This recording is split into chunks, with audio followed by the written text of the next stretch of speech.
Nagulantang si Pangulong Kuting Jr. matapos biglang aprubahan ng Korte Suprema ang impeachment case laban sa kanya. Ang desisyon ay dumating nang wala man lang babala na ikinagulat hindi lamang ng Malacanang kundi pati na rin ng mga taga-suporta ng administrasyon.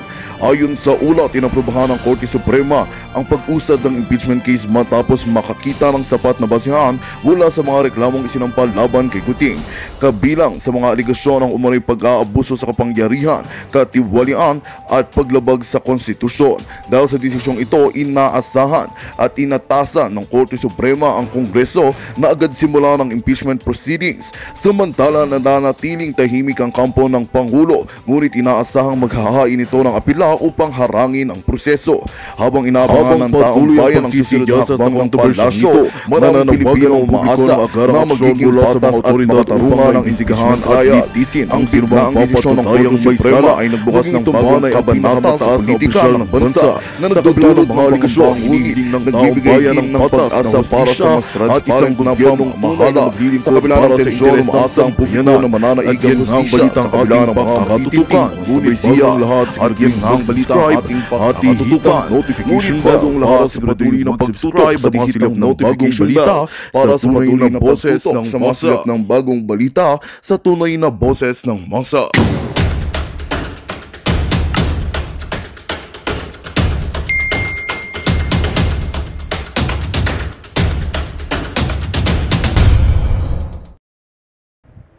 Wala hong ganun.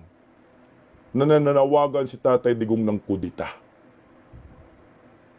Tayo po'y mga ordinaryong Pilipino, lahat ng mga Pilipino, ay pwedeng kumausap sa inyo. Dahil ang tungkulin po ng mga militar is to serve and protect the Filipino people, the Constitution. Hindi po protektahan itong animal na bangag. Yun po ang tungkulin ho ninyo. Karapatan po namin yan. Kasi nga ho, kung wala kaming malapitan, saan po kami lalapit? Alangan naman lalapit kami sa NPA. Yung mga NPA kalaban ni Tatay Digong. Ano, saan kami lalapit? Sa Abu Sayyaf. Tuloy nga, tinabla daw si Tatay Diggs. Hindi basta-bastang magpapa-impluensya o magpapadala sa anumang hamon ang Armed Forces of the Philippines. Solido raw ang chain of command. Si Pangulong Bongbong Marcos, ang kanilang commander-in-chief. Listen and listen well. The chain of command is intact. It is secured. We take pride in being military professionals. Ang amin pong loyalties is to the flag and to the Constitution, and we adhere to the chain of command.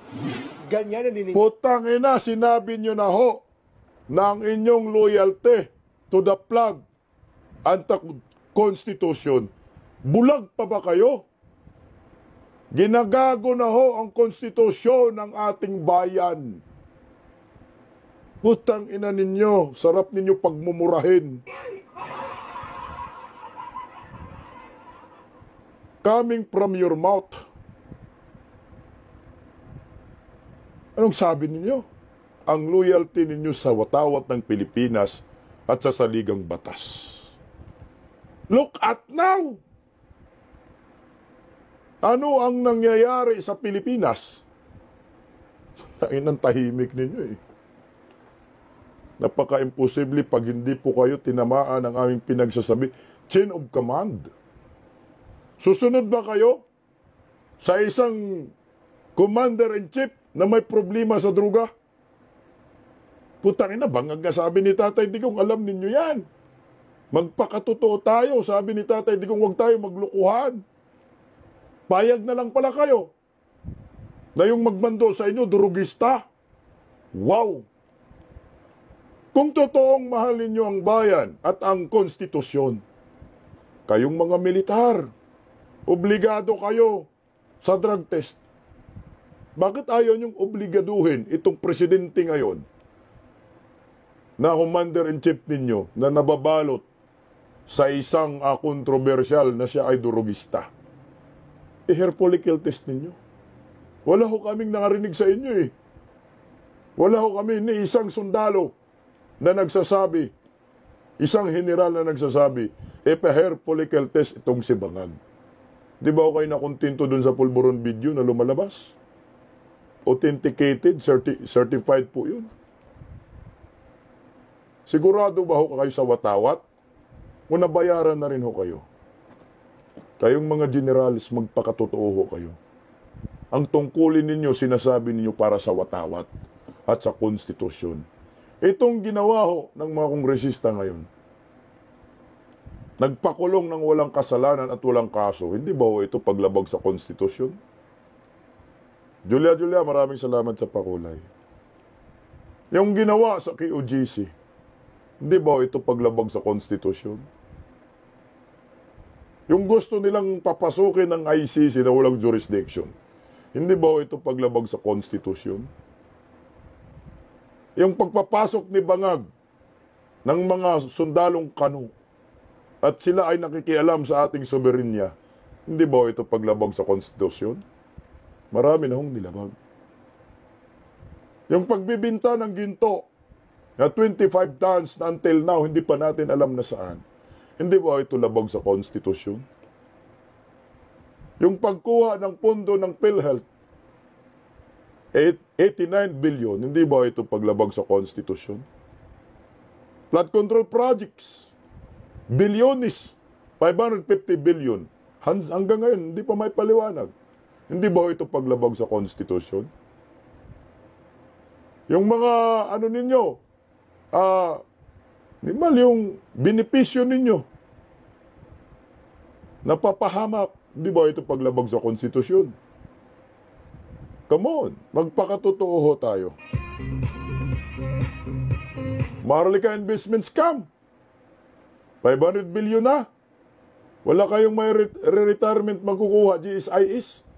PhilHealth, putang ina, ang laki ng paglabag sa konstitusyon. Ayan. Kung ganun po ang inyong paninindigan, pumayag lang pala kayo na may durugista tayong presidente.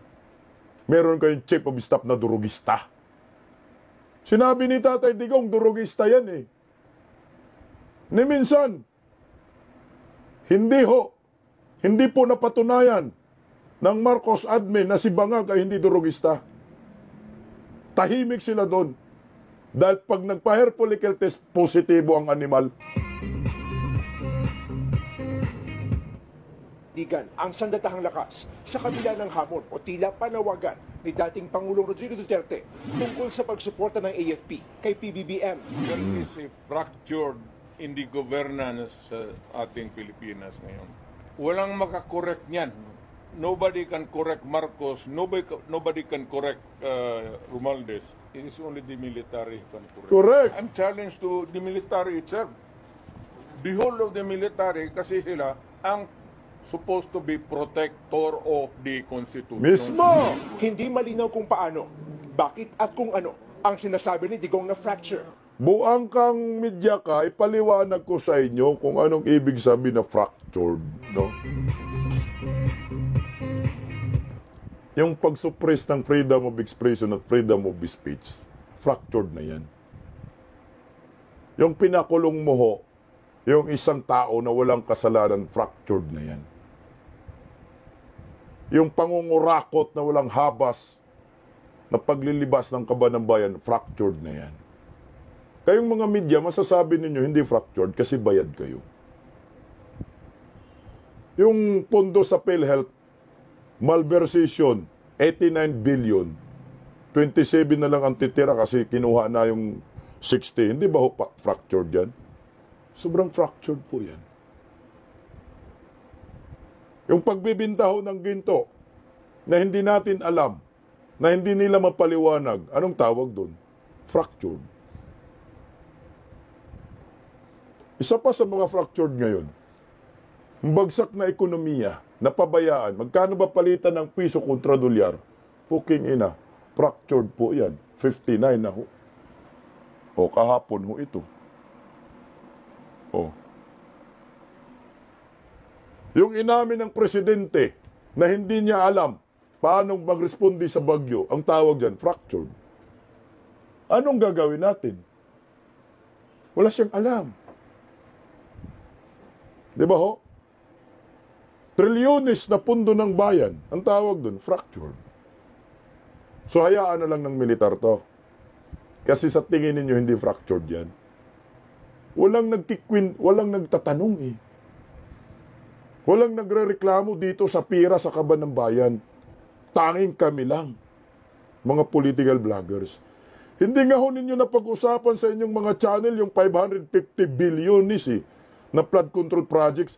800 billion ang program funds, hindi nga ho ninyo pinag-uusapan eh. Pati yung ginto, 25 tons, 129 billion, hindi nga pinag-usapan ninyo. Hindi ninyo matatawag na fractured. So ano yon? Ngiwi lang. Yung paglaganap ng droga, ang tawag din, fractured. Yung pinagtanggol sa Kongreso ang mga durugista hanggang ngayon naghihiring, ang tawag din, fractured. Ganun na ba talaga tanga? Mga media? Loyo. O bali sa pamamahala sa bansa. Maanghang naman ang buweltarya ng Malacanang. Sa pahayag ni Executive Secretary Lucas Bersamin, mga sarili ang panawagan ni Digong na patalsikin si Pangulong Marcos para makatake over ang kanyang anak na si Vice President Sara Duterte. Tanga! Ikaw, Bersamin, wala kang utang na loob. Kailanman wala hong sinabi si Tatay Digong na patalsikin yung ngiwi na yan. Wala. Meron ba sinabi ni Tatay Digong patalsikin si Bangag? Wala ho. Maingat dyan si Tatay Digong. Ayaw ni Tatay na Digong ng ganyan dahil presidente siya. Uy, para maging presidente si Inday, tanga nyo. Kung gusto lang maging presidente ni Inday Sara, kung gusto lang maging presidente, hindi na binigay kay Bangag yung posisyon ng pagiging presidente. Eh di binangga na lang sana ni Inday ito. Kaso ang problema, hindi man nakalain ni Inday Sara, ganito katarantado ito si Bangag. Ganito katraidor eh. Walang sinabi nga ganon, ngiwiim, animal kang ngiwiing ka. Ni minsan, kahit galit na si Inday Sara, galit na ang mga Duterte, hindi ho sinabi ni Tatay Digong yan, napatalsikin kang Bangag ka. Kami lang ang gustong tumalsik ka dyan. Tapong ka sa Guam, sabi ni Kado. Karapatan namin yan. Bilang isang mamamayang Pilipino, kami yung employer ninyo. Animal, ayaw na nga namin sa inyo eh. Kaya sipain namin kayo. Yung kapangyarihan ninyo, hiraman yan. Ang mga Pilipino ang nagluklok sa inyo, mga Pilipino ang magsipa sa inyo. Hindi ang paghabang buhay. Kaya may karapatan tayo kasi nasa demokrasyang bansa tayo. Kahit sinong tao may karapatan na ang gusto mong pag-resignin si Bangag, gusto mong patalsikin. That's normal. Part ng demokrasya yan. Pero ngayon gumawa ng kwento ito sila ni Bersamin kasamang media, panluluko to sa mga militar. Ito yung totoo. Gagawin daw ng dating Pangulo ang lahat, pati pang-iinsulto sa armed forces para lang matuloy ang kanyang balak. Nakagugulat daw ang anilay garapalang panawagang kudeta ng dating Pangulo. Tangan nyo! Mga militare, mga kapwa ko Pilipino, Yorigos, salamat sa pakulay. Mga militar, harap-harapan po kayong niloko ni Bersamin ng Malacanang kasama itong bayarang media. Wala hong panawagan si Tatay Digong na mag-aklas kayo. Wala hong panawagan si Tatay Digong na magkudita kayo. Open your eyes. Open your ears. Gamitin ninyo ang inyong pagkamatalino. Kasi nilalason po ang mga utak ninyo ng mga bayarang media at ng Malacanang ngayon para magalit kayo sa mga Duterte. Dahil alam ho ng mga animal na mahal kayo ni Tatay Digong at mahal din ninyo si Tatay Digong. Only President Rodrigo Roa Duterte ang nagdublado ng sahod ninyo at nagtaas ng moral ninyo. Alam ko ho, matalino kayo. Huwag naman sana ho kayo magpadala dito sa panluloko ng Marcos admin at ng mga bayarang media. Yan ang totoo. Hindi ho sinabi ni Tatay Digong yan na magkudita kayo. Kailanman hindi na sinabi na patalsikin si Bangag. Punang ina. Mga supporters, oo. Pero si Tatay Digong hindi. Gumawa ng issue. Kasi nga talo kayo ng mga supporters ng mga Duterte. Sa totoo lang, iba na ho ngayon ang takbo ng ating gobyerno. Nabisi sila sa mga Duterte. Yan na ho talaga ang kanilang pinagkakabisihan ngayon. Nga tuloy oh. Dapat daw sundin ni Duterte ang saligang batas at tigilan ang pagiging irresponsable. Sa huli, sinabi ng Malacanang na hindi tamang mang-agaw ng kapangyarihan sa pamamagitan ng pagpatay, panggugulo at pag-aalsa. Maghintay daw sa tamang panahon at sumunod sa tamang pamamaraan. Utang ina, agawin yung posisyon nyo, tanga. Kung gusto lang agawin ni Tatay Digong, pakahirap pa si Tatay Digong agawin. Isang sabi lang, agaw na yan, kinabukasan, maniwala ho kayo. Gusto nyong agawin? Putang ina, wala kayong mandato eh. Zero lang mandato ni Bangag eh. Naging presidente man yan dahil sa mga Duterte. Binuto man yan dahil sa mga Duterte. Pinahiram lang kayo ng kapangyarihan ng taong bayan sa pamamagitan ng mga Duterte. Kasi kung hindi sumigaw ang mga Duterte na iboto ka nyo, hindi ka magiging presidente. Ang nagiging tulay na pagiging presidente mo, Duterte. Eh kung gusto lang na Tatay Digong naging presidente si Inday, pinili talaga ni Tatay Digong. Hindi ginawa ni Tatay Digong yan eh. Hinayaan lang. Kahit nag-warning si Tatay Digong. Pero yung ipalabas ninyo, mang-agaw ng kapangyarihan, putang ina ninyo. Alam nyo ho ba kung sino yung nang-agaw? Nang-agaw ng kapangyarihan? Alam nyo ba kung sino? Kayo. Ikaw, Marcos. Ikaw, Senator Amy. Ikaw yung nang-agaw ng kapangyarihan. Bakit? Putang ina, paluhod-luhod kayo sa Davao eh. Pumunta ho kayo sa Davao. Pinipilit ninyo si Inday na maging vice-presidente. Pero ang gusto ni Tatay Digong, presidente. Ang rating ni Inday, 21%, ay Kabangag, 10%. Sinong nang-agaw ng kapangyarihan ngayon? Sige nga. Niligawan nyo si Inday, niloko nyo, ginamit nyo. Day, mag-vice-presidente ka na lang. Presidente si Bangag. Kayo yung nang-agaw. Tinalo nga kayo ni Leni Robredo na hindi kilala. Tinalo nga kayo ni Leni Robredo yung vice-presidente 2016. Ni si Leni Robredo, hindi bang kilala natin yan? Walang nakakilala dyan, pero natalo kayo. Paano pa kaya, Inday Sara, di kayo ba talo? Tungaw nyo. Oh. Yan ang totoo. Kasi nga ho, hindi nila matanggap na nanalo sila sa pagiging presidente nang dahil sa mga Duterte. At tumagal na po yung 3 taon ang puso ng bayan ay nasa mga Duterte pa rin. Eh paano nga, weak leader eh. Kahit ang mga Pilipino, hinahanap pa rin Duterte. Oh. Kasalanan ba ng mga Duterte yan? Ang mga Pilipino hindi bumilib sa inyo? Paano bibilib? Panay kayo pasyal.